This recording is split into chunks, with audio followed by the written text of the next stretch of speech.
আমি দুই নৌকায় পাও দেওয়ার লোক না।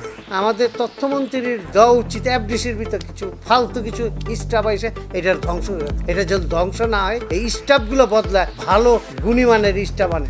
এবার চিত্রনায়ক সালমান শাহ হত্যাকাণ্ড নিয়ে মুখ খুললেন মনোয়ার হোসেন ডিপজল। হঠাৎ করেই তিনি ডনের উপর চরমভাবে ক্ষেপে গেলেন।